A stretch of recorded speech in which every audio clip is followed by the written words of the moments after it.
কার কিরকম প্রবলেমগুলো। বাট আমার এখনো মনে আছে, আমি যখন আমার অ্যাডমিশন সিজনে যখন ভর্তি পরীক্ষা খুবই সন্নিকটে চলে আসছিল, তখন যখন আমি পড়তে বসতাম অঝরে আমার চোখ দিয়ে পানি বের হতো। আমি যখন মানে শুইলেও আমার চোখ দিয়ে পানি বের হতো। আমি মনে হতো মাথার মধ্যে টেনশন, এটা পারি না, ওইটা পারি না, এই পারি না, সেই পারি না, তাহলে আমি কি চান্স পাবো? এত মানুষ পরীক্ষা দেবে, আমি কি চান্স পাবো? এই কথাগুলো মাথার মধ্যে সারাদিন কিলবিল কিলবিল কিলবিল করতো। আর তখন চোখ দিয়ে অঝরে পানি বের হতো। আলটিমেটলি পড়ার নামে কিছুই হতো না। আমি জানি না তোমরা কারা কি কি এই প্রবলেমগুলো ফেস করো। তোমাদের যদি ভাইয়ের মতো এই প্রবলেমগুলো যদি তোমরা ফেস করে থাকো, তাহলে এই ভিডিওটা তোমার জন্য।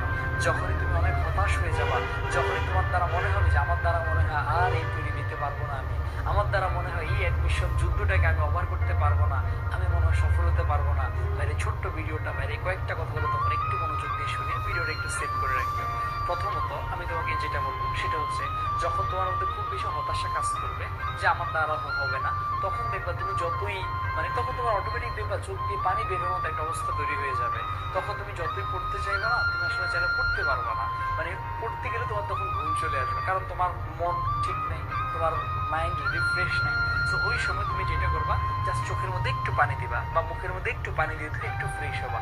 ফ্রেশ হয়ে মাথাটা ঠান্ডা করে জাস্ট 2টা মিনিট একটু নিজেকে সময় দিবে, জাস্ট একটু বসো। জাস্ট চিন্তা করো, তুমি তোমার নাম ধরে বলো সুফিয়ান, বা তোমার যে নাম, জাস্ট চোখটা বন্ধ করে জাস্ট নিজের নাম ধরে বলবে যে সুফিয়ান, তুই যে এখন হালটা ছেড়ে দিতে চাচ্ছ, কার জন্য হাল ছেড়ে দিবি? তোর নিজের খারাপ লাগতেছে, তোর কাছে মনে হচ্ছে তুই আর পারবি না, নিজের জন্য হাল ছেড়ে দিবি। বাট তুই দেখ, তোর দিকে তাকিয়েছে আরো 4টা চোখ, যে 4টা চোখ, 2টা চোখ তোর বাবার, 2টা চোখ তোর মায়ের, ওরা তো তাকায় আছে তোর দিকে। ছোট্টই জীবনে তোর জন্য কি না করছে, বাট তুই তোর আব্বু আম্মুর জন্য কি করছিস, কি জিনিস তাদেরকে দিতে পারছিস যেটা নিয়ে তোর আব্বু আম্মু তোকে নিয়ে গর্ব করতে পারে? এরকম কোন জিনিসটা তোর আব্বু আম্মুকে তুই দিচ্ছিস? তুমি দেখো তো, ছোট্টই জীবনে তুমি তোমার বাবা মাকে গর্বের সহকারে তাদেরকে গর্বিত করতে পারার মতো, বা তারা গর্ব সহকারে বলার মতো তুমি কি এমন জিনিস দিচ্ছ?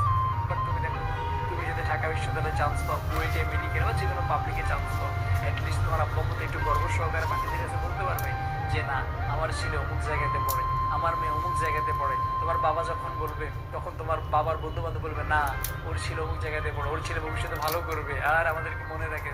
তোমার মা গর্ব সহকারে বলবে, তখন তোমার খালা, আত্মীয় স্বজন যারা, ওরা তোমাকে আলাদা একটা ভ্যালু দিবে, তোমার মাকে ভ্যালু দিবে, তোমাকে ভ্যালু দিবে। সে ছোট্ট এই জীবনে তোমার আব্বু আম্মুকে একটু সম্মান দেওয়া, এই ছাড়া তুমি কি দিতে পারবে এই জীবনে? হ্যাঁ, একটা সময় হয়তো তুমি তোমার আব্বু আম্মুকে টাকা দিবা, বাট টাকা দিয়ে কখনো সম্মান কেনা যায় না।